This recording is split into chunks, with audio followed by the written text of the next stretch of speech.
How's it going, Centennial fans? Welcome to episode 2 of The Journal. I'm your host, Sean O'Neill. And I'm Nisha Davis. Today we have another exciting show for you with many intriguing and interesting stories. Today you'll be seeing everything from hypnotherapists to movie makers, dance breakers, and cookie bakers. And stay tuned till the end of our show when we'll have a very special guest performer. And now for our first story. If you like cookies, then you're definitely going to like this one. Eden is a young baker whose cookies are out of the ordinary and absolutely delicious. Let's take a look. Starting a business isn't an easy task for anyone, and running a successful business is even harder. Entrepreneur Eden Herzog started her business at the age of 19, and her line of healthy baked goods has now become a staple in many homes. New Moon Kitchen started off as a small project that grew into something much bigger. I had a part-time job baking when I was in high school, and I was making all my own original desserts at this cafe, and then high school was done and I wanted to make some extra money, so I thought I'll just start selling my baked goods just for fun and some extra money, and then it just became a business. So that's the story. Starting a business at the age of 19 isn't an easy task, but entrepreneurship was in her blood and she went for it without looking back. I think it was just an intuitive thing for me because my mom owned a business and my grandmother had owned a business, so it just seemed like very natural to just go for it, and I didn't really think twice about it. Like any new business, there were some tough times, but Eden had faith in it and overcame any obstacles that stood in her way. The hardest thing was when my business partner left. My best friend and I started the business together, and she was here for 5 years, and then there came a point where she felt like it wasn't what she wanted to do, and so I had to decide if I wanted to do it by myself. And at that point the business was just started past the startup point. It was just kind of growing a little bit out of infancy, and I knew there was a lot of work ahead, and it was the decision of whether or not I would do it. There were moments, like in the beginning of the first few years, a lot of things break and you don't really have any money, and there were some really trying moments, but I don't think I've ever wanted to give up. But it was definitely tested and continued to be tested all the time. All that hard work was worth the effort and has certainly paid off for Eden, who has accomplished more than most people have at her age. Not only is she running a successful business, but she released her debut CD late last year. Owning and operating the business for this many years definitely feels like a huge accomplishment. Releasing a CD was a big thing because it's not like I had so much spare time to be a musician, but I managed to do it. So those two things feel really good. Eden's company affects those around it in a different and more personal way than most companies do. It is able to touch people and gives them something to feel good about. It seems to be just a very positive thing. I mean, it is a positive thing, but I just noticed the people that work here are all really happy to work here, and they leave here feeling good, and it enriches their lives, and people that I meet that like the product just seem really happy about it. We have fans and great reviews, and it just adds something nice to people's lives that makes them feel good, and I think it's a really good company out in the world, so I'm very proud of it. Oh, I just love cookies. I love everything. I love the way they just melt in your mouth when they're fresh out of the oven. Like, I just love when the smell of them in bakery windows. Just everything about cookies, the way they crumble in your fingertips. They're just, there's nothing but. Relax. It's just a cookie. You're just a cookie. Okay. So that was a really scrumptious and lovely story, if I do say so myself. And we all know how Sean feels about cookies. So what are we watching next, Sean? Well, Nisha, our next feature will just blow your mind. Born in Dubai, Tarek Bibi is a hypnotherapist that can help you get over your fears, conquer your self-esteem issues, and even help you quit smoking.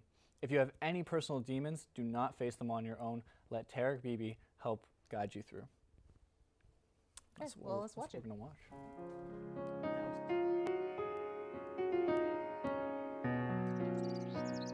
So what we're going to do today is basically an intro to hypnosis, and I'm going to do a group hypnosis session. Everyone's going to participate. You're going to get to communicate with your angels and guides, if you believe that or not. It's really all about allowing yourself to receive from your subconscious mind whatever it is that we're working on. Tarek Bibi is a professional hypnotherapist, certified by the National Guild of Hypnotists. Although he is successful now, this was a career move Tarek chose after he decided to make peace with his troublesome past. Growing up as a child, I grew up in Dubai, and I just felt really different. I started realizing that why is it me who's attracting like a lot of people who bully me or put me down? Growing up as well with my father, I was put down a lot. I was physically and emotionally abused a lot, and I took that as, you know, my father does not love me, and that was the interpretation I gave it. And that's what we do when things happen. We need a reason. So my reason was that he just doesn't like me. My father came here, did certain things, and I needed to see the reason why that happened, and now I see it as a blessing, and that my father's an angel in my life, and he gave me exactly what I was asking for. And because he did that to me, now I can say maybe I'm still holding on to these things from previous lives. And he's just a reminder right from the start, as soon as I came into this world, listen, Tarek, as a soul, you're holding on to all these memories and energies that you need to release. After Tarek made peace with his challenging past, he spent most of his time studying Buddhism and hypnosis. He then obtained his hypnosis certifications and opened his first business, Rise and Shine Hypnosis. Now, he devotes most of his time to helping others heal through hypnotherapy, meditation, and other relaxing techniques. I lived in Indigo chapters reading book after book after book about spirituality, Buddhism, and it just really opened up my eyes about synchronicity, how things happen for a reason, and getting to that quiet state, going inside, finding out what is the root cause of this problem that's coming up in my life now.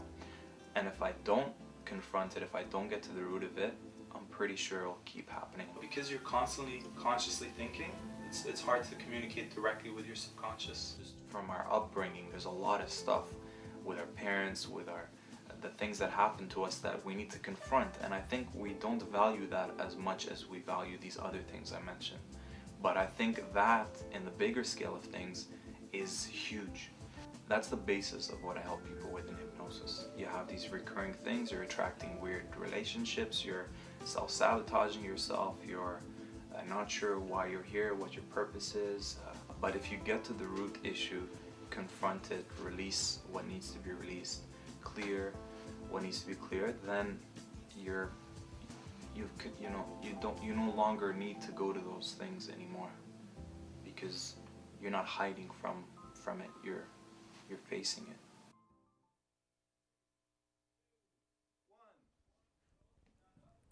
All right. When I clap my hands, you're gonna keep slapping your face whenever I say your name. Welcome back, everybody, and welcome back to you, Sean. Ow, what was that? Ouch. Don't hurt yourself there, Sean. What is going on? I don't know. You tell me, Sean. Oh, okay. Getting back on track. Our next story features a movie director. What kind of movie director, Sean? Okay, seriously. Brian Clement was raised in British Columbia, and he's the director of multiple series of feature-length films, including Meat Market 1, 2, and 3, Dark Paradox, and Exhumed. Let's take a look at it.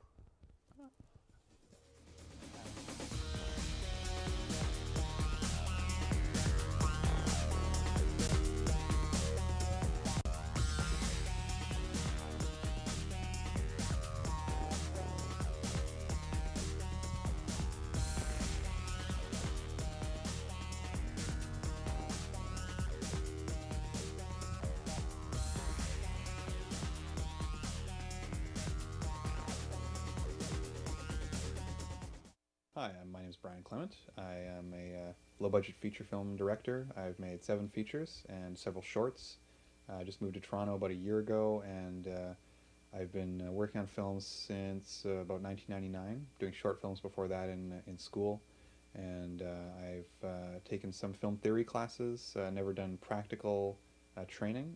Most of my education of film has come through studying independently on my own, reading books, watching documentaries, behind the scenes, features on DVDs, just learning from various techniques and trying to apply them practically in real life. Just getting in there, getting my hands dirty, I think, which is the best way to learn. In 2003, I made a movie called Exhumed, which was one of the first ones I did that I had self-distribution for a while, and then a company in the US took that one as well and sold the rights to it all over the world. 2005, I worked on a feature called The Dead Inside. It was a science fiction haunted house kind of horror film. 2006, I was hired by a company called Crypt Keeper Films in Britain, and they asked me to do a sequel to the Meat Market series, which I was a little reluctant to do because I've been trying to get away from zombies for so long. The horror genre has kind of dogged me, but it's fine. I go where the work is, and I'm not going to turn down paying work. I'm not an egomaniac, so usually what I'll do is I'll save all my money for a year and then work that into a feature. And then if I make royalties off of that one, if it gets sold to a distributor, foreign distribution deals often will pay fairly handsomely. Then once that's sold, then that money can be recycled into another feature. Working on very low budgets, I'm talking about, of course. A lot of the things I've accumulated over the years, going to military surplus stores. A lot of the things I use, I found online. Certain things I've ordered, replicas of certain props. There's an old German grenade prop from World War II I ordered online, and it's perfect. Can't tell it from a real thing. Some things I've had given to me. Most of the things, though, I seek out specifically for projects. I have a terrible time trying to find them and locate them at the last second, and then I'll have this giant, ever-expanding store of costumes and props and try to build stories out of them later on. So one thing I'd always recommend is submitting to as many film festivals as possible, especially if you're starting out with short films. I think film fests are a great tool to build hype for yourself. You can build up a name and say, this film I made played at this festival in this country and this other festival in this other country. You can use the film festival name in all your advertising materials and say that, well, we did a good job. Obviously, we got into such a this film festival over here. So it's definitely a useful tool. Yeah, you want me to pace back and forth a little bit, and then come in and in a space like that. Yeah. Certainly, directors have to have a lot of, I guess, tolerance for different kinds of people, because you'll wind up dealing with every kind of human being there is on a movie set. People who are really energetic, people who are really obnoxious, people who are really fun and laid back, and you just have to be prepared for that sort of thing. You have to be really diplomatic, I think. That's very, very important, because you often have to deal with people who don't like working with each other, and not lose your cool and not get agitated, because if you do, then this set can descend into chaos. You don't want that. You want things to be very much under control, and you want to make sure everybody's there and having a fun time, not feeling as though it's drudgery, especially if they're not being paid very much. You know, Nisha, I'm part of the broadcast and film class here in Centennial. Oh, really? Yeah. Really? You know we're in the same class, right? No, yeah, no, I knew that. Yeah. I knew that. So you remember me? No, yeah, You obviously. can remember me tomorrow? Yeah, You can remember me in a week? yeah, How about a year? obviously. Okay, I'm cool. Knock, knock. Who's there? Ah, I knew it. That's not cool. You forgot That's... me. Whatever. For our next story, we'll be taking a look at something many of us fear as we begin growing older, Alzheimer's, which is now the number 6 killer in the baby boomers, and over 10 million people have died from it thus far.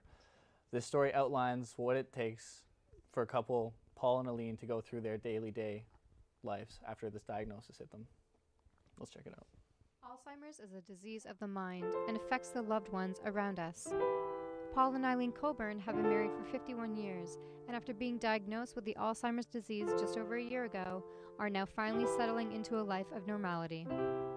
Alzheimer's is something that you expect a cure for to come along any day, the way the research is. Plus, you think about it, and I have no reason to feel any threat from it. It was unexpected and disconcerting in many ways.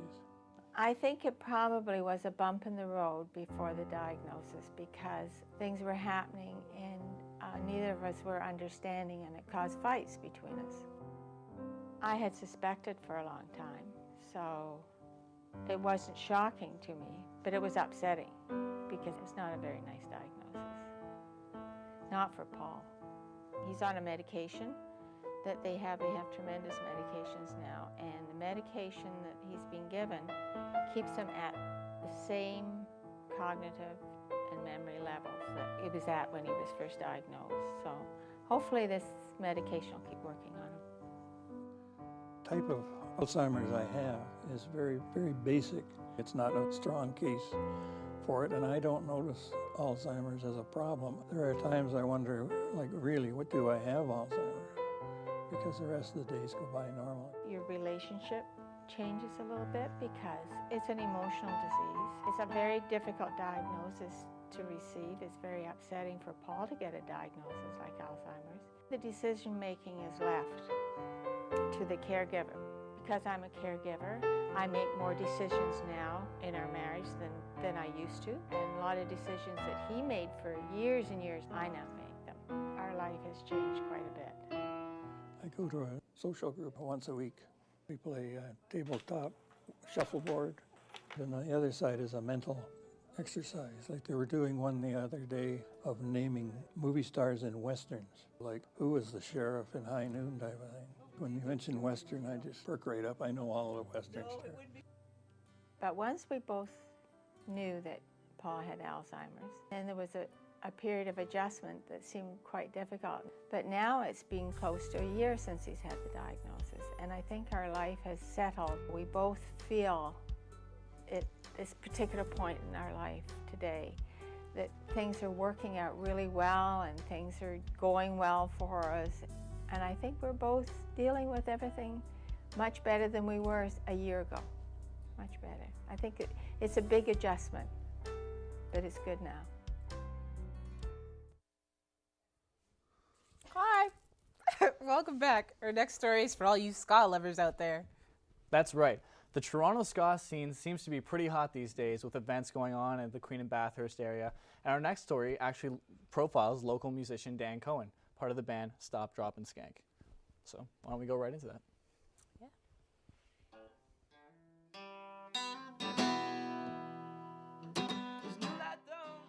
Dan Cohen is an up-and-coming musician on the Toronto scene. He's the lead man of local ska band Stop, Drop, and Skank, but also puts his creativity and passion into his solo and artistic ventures.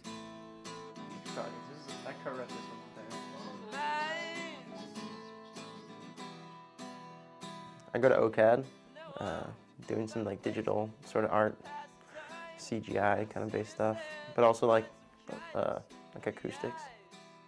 It's basically digital sort of mediums, everything from web design to audio, video kind of stuff. It's more focused on audio and video. Like OCAD gives you a space to do your work. I guess you just have to be self-motivated. Well, I guess the first guitar my dad gave me was like Ovation acoustic. I think I was probably like 12. Basically taught myself. My brother's like an awesome kind of composer, so I learned a lot from him. Yeah, okay, so I'm involved in a few different projects. The main one I'm doing right now is Stop, Drop, and Skank. It started as a three-piece back in grade 10, and just kind of expanded right from then. It's a 6 to 8 piece sort of ska, reggae, folk, indie band, horns. Started off as more like ska, reggae, punk. Well, we still got punk elements, but like so we kind of tried to branch off into more mature sounds. And I got Total Harmonic collaboration just with Gavin from SDS, fun thing. And then I just do some just like random stuff on my own. Dan Cohen is a great musician. I've known him since grade 11. He did a lot of cool stuff in film and video and non-traditional arts. He did a lot of experimental movies and a lot of experimental music and compositions. He's just extraordinary. You can tell the different styles and how different his stuff is compared to other artists. Even in Stop, Drop, and Skank, that band is pretty big in the ska community and stuff, and you can tell which songs he's put his touch on and his talent into. and it really stands out a lot. I don't know, like I'll just write a song, play it on acoustic guitar normally, or do a little diddly on the piano, and then I'll, throw a quick little recording of it, and just build off of that. Just chords, and I'd sing out melodies and stuff, then just play it. That's why I still do that though. I'll like just sing along, and then I'll play the notes. I don't know, I wouldn't want to set my standards too high, because realistically it's very tough to make it in the music industry. So I definitely have my fallbacks, but the dream achievement, I guess, is just making a living off doing this. If you thought that was cool, then you're definitely going to enjoy this next piece. Well, we'll now be taking a look into the wonderful world of dance. This next segment is about a young gentleman named Abi Tobias, building an entertainment company from the ground up. Well, actually, like from his mom's basement. Actually, Nisha, for like a long time, I was pretty much like the premier, like best dancer in Canada. Break dancer, mostly. What was your street name? It was White Lightning. Yeah. I'm just, Can you show us something? I can probably bust something out right now. There's a lot of this going on. It's like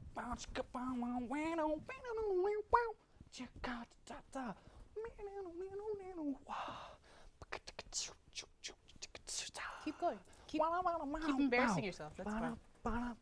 That was when I had like my other phase of dance, a little bit of that in it. Ew. But mostly was just the.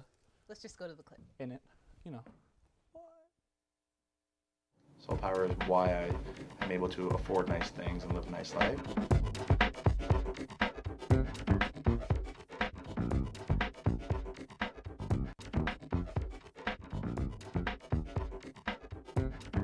I want to see the new dancer, the new singer, the new performer, anything I can do to like support the dance community I do.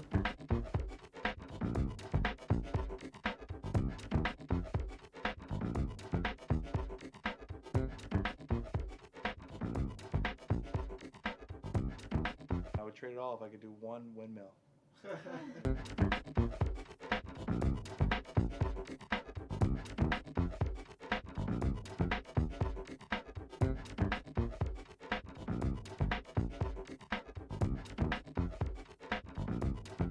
Soul Power is a cross between an events production company, an artist management company, and just a fun place to be, realistically.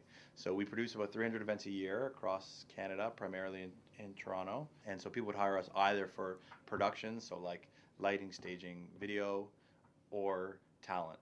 So DJ, dancer, musician, so on and so forth. So our best case scenario is an event where people hire us to do both, obviously. In some cases, we would come in and just set up video screens. In some cases, we would go in and just provide break dancers. And in some cases, we provide both.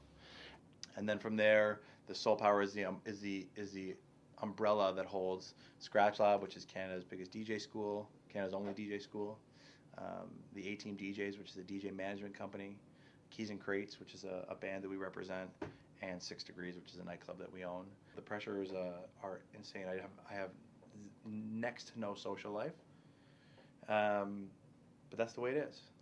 Ever since I was young, I missed the parties, and I didn't do those things because I was working. When everyone else leaves, I'm here, and when I go home, the first thing I do is log onto my office computer and do more work, and I check my voicemail 4 or 5 times a night, and it never ends. The pressure is unmatchable, but knock on wood, like, I wouldn't have it any other way. The challenges that I face are, it's very hard to get to the top. It's 1,000 times harder to stay on the top. And I felt like we in our first probably 4 years, shot to the top of the events business in Canada, like widely recognized as the best at what we do. But in the entertainment business, it's really what have you done for me lately? And so we don't get repeat business because they like us. So we have to constantly stay creative, coming up with new concepts. So if I don't have the right performers, then we're nothing. Because people can go anywhere to get a light or a speaker or a microphone, but they come here and take that because they want a particular band, a particular DJ, or so on and so forth. Now, luckily at this point, if I go and want to hire a musician in the city, they already know who we are because we have a great reputation amongst musicians. But to get to that point was certainly a big challenge. Like, why should we come work for you? We can go work for someone established. So not many people, when it actually comes down to it, want to give the little guy a break. So it's hard. It's a hard challenge. But still to this day, I'm possibly the only entertainment company in the world that doesn't advertise. We're strictly word of mouth based. So we do events hoping that people will leave an event saying, wow, those guys were good, or whatever it is. As much as I'd love to take credit for being the world's greatest anything, I work really hard. I walked through the right door at the right time. I had a lot of good people helping me. I got lucky. I got a lot of things happen at the same time, and one thing that I am is I'm ballsy, and I have hunger, right? So I never stood still, because a lot of guys would have taken soul power to like here and then just stayed there because it was safe. And it's like, you know what, I'm making good money and I'm safe, and that's not me at all. So I risk this whole business every day. But because of that, it actually makes us much hungrier, because I know that I can live with nothing. So I risk it all trying to get to the next level. It's different. Like, I know guys who come from really, really wealthy families, and there's an expectation that you have to stay at that level. And so, yeah, I have a nice house and I drive a nice car and all that, but I know that I don't need it. So I make more savvy business decisions because of that. I'm not really that smart, so I don't know what I would have done had I not done this. You know, I maybe would be working for some idiot, or I don't know. What can I say? You know, I played basketball when I was young. I was good at it, but I'm Jewish, so how far could I have really gone? You know, the Jewish league final score like 10-6. So I don't know. I'd be in trouble if I wasn't doing this. Y'all ready? We want to see who's got some energy out there rolling that body.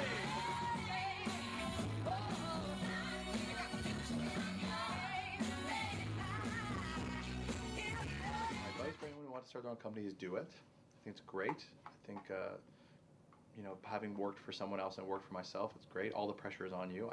I have the luxury of sleeping in if I want to, but I also know that if I lose 2 hours worth of sleep, that's 2 hours lesser for my company, right? So it's all on me.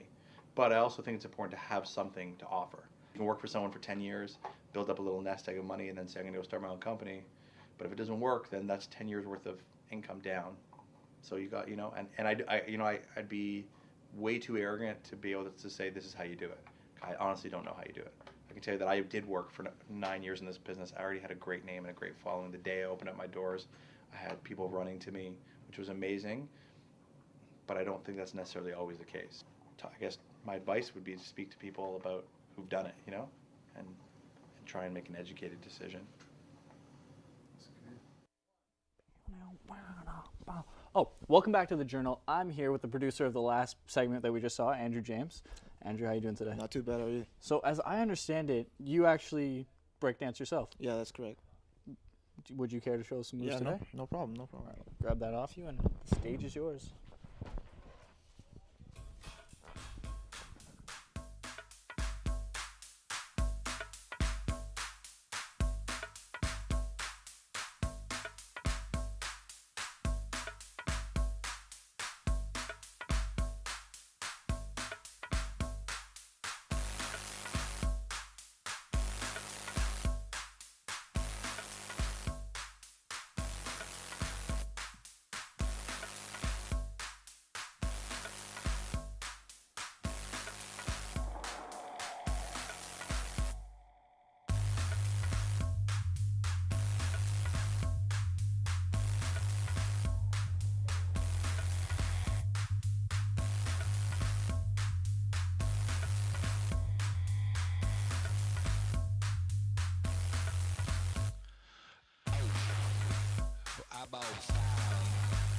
Because you bought me, because you bought me.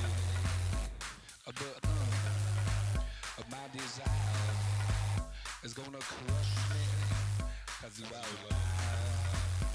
But I bought you, cause you adore me. You adore me.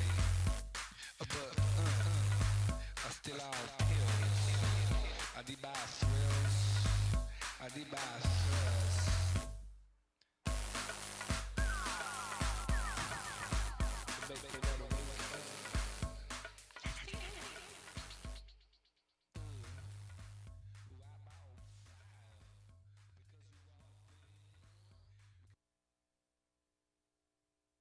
That was incredible. Thank you. That was awesome. So I'm watching you, and this is the second time you ever heard that piece of music. So how do you put a routine together like that? Just well, basically you get a feel for the music, kind of by the beats. Like they tend to stay really consistent, and then you pretty much just work off that and try to just be as creative as you can. So I guess this takes like a lot of practice. How long have you been doing this? Going on 10 years now. Wow. So what got you started? Just hanging out with a lot of other dancers around my area and just getting influenced by them and stuff. So what would you say is like your biggest like inspiration then, or people who inspired you? Michael Jackson. Growing up, just listening to his music and pretty much watching his music videos and stuff, just getting inspired by that. Awesome. Okay, well, I'm gonna let you take a break, get a little bit of a rest, and we're gonna take you to our last segment right now. We have time for one last story, and such a great way to end it. This documentary has been dubbed the heart-throbbing tribute to Filipino nannies around the world and the struggles that they face every day. So, let's check it out. Tres Marias. That's what my father affectionately calls me and my sisters after my mom, Maria. There are 5 of us in the family. Catherine was born in 1997 in Canada when I was 13 years old. Charisse and I were born in the Philippines. For a while, there were just 3 of us in the family. My dad, me, and Charisse. Growing up, my mom was far, far away. You see, in 1985, my mom ventured on her own to Norway before migrating to Canada, working as a domestic worker. I was only 2 years old and Charisse was 11 months. That was 2 decades ago, yet Nancy Quignon shares a similar story now.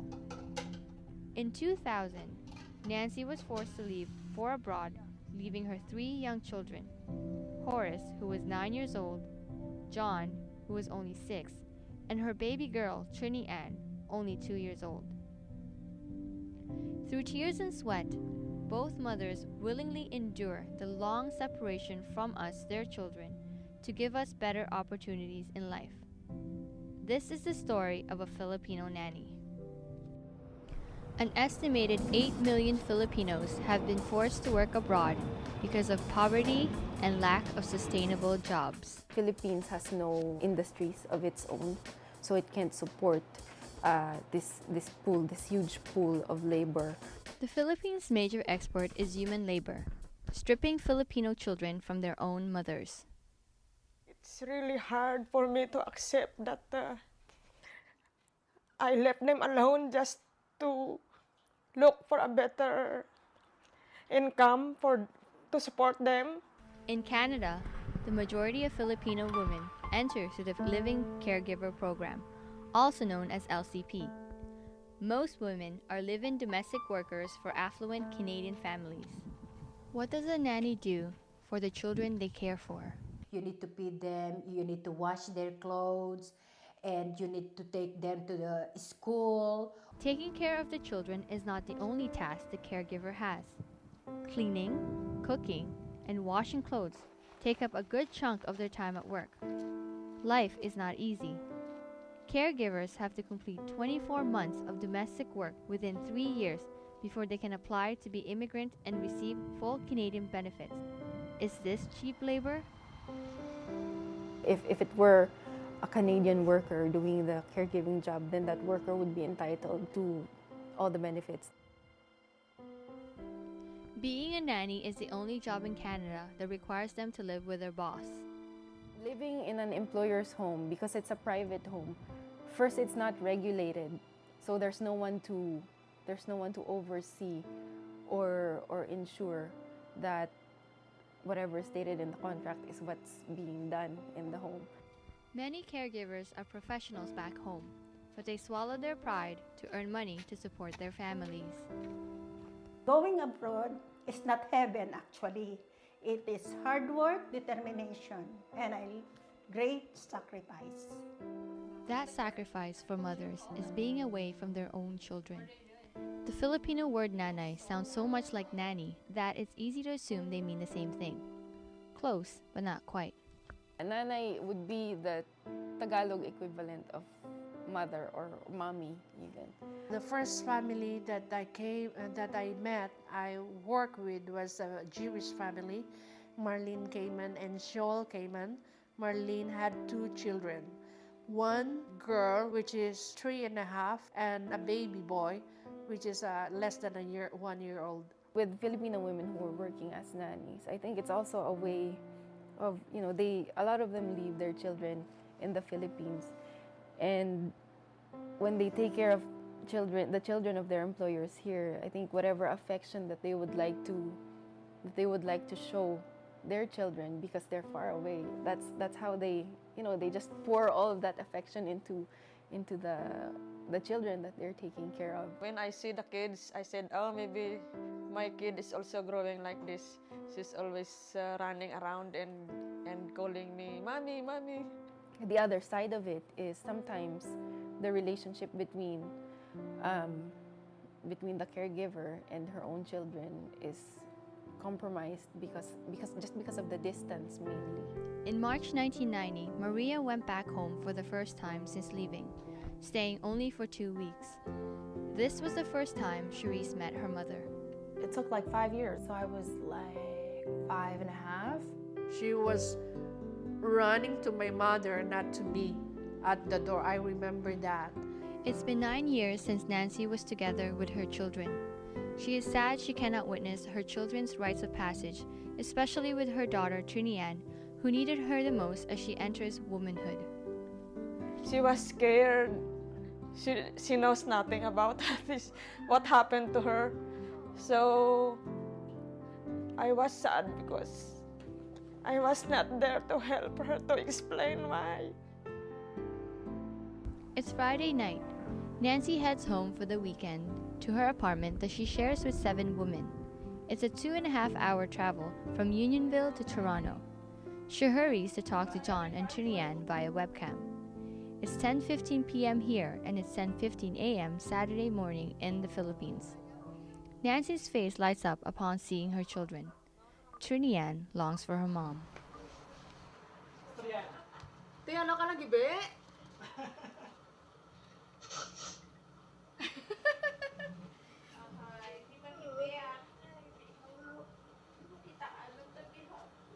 Nagibi mga nanay na. Nagibi mga lang nanay. Ano? Ha? Nahidlaw ka na Trinian?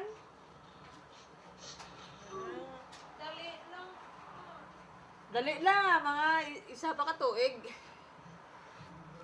1 year more to go. Diara tayo Trinian, Miss Kila, ya. Ha? Ano? Walatan mo?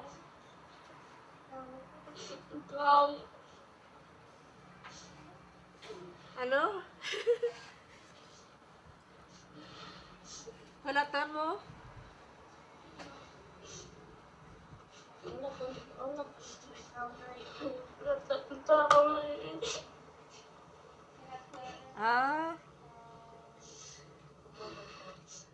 The best Christmas I had was the December 24, 1991. That's the time they arrived in Canada. After 6 years, my family was reunited. I was 8. Families still face challenges during reunion because over the years, mothers and children become strangers. There is an adjustment period. But the most important thing of all is that families are together. Nancy trudges along on a road most traveled by many Filipino mothers. In her children's eyes, she is a hero. Because of the discrimination many nannies experience, is their work valued in the Canadian society? We are the ones you would trust your children with. Why would you look so lowly upon a caregiver when, if you trust them with the life of your child, then why would you have such a low regard for them?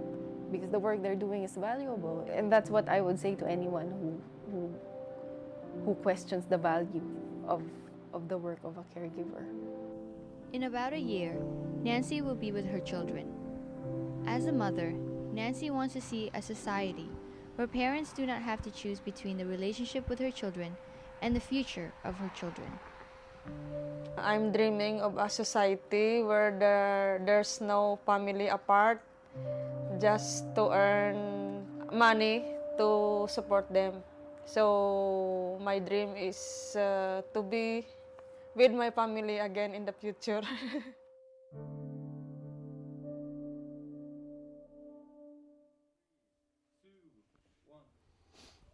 Well, unfortunately, that's all the time we have left for today's show. Tune in next week for another exciting, action-packed episode of The Journal. Farewell. Say my name.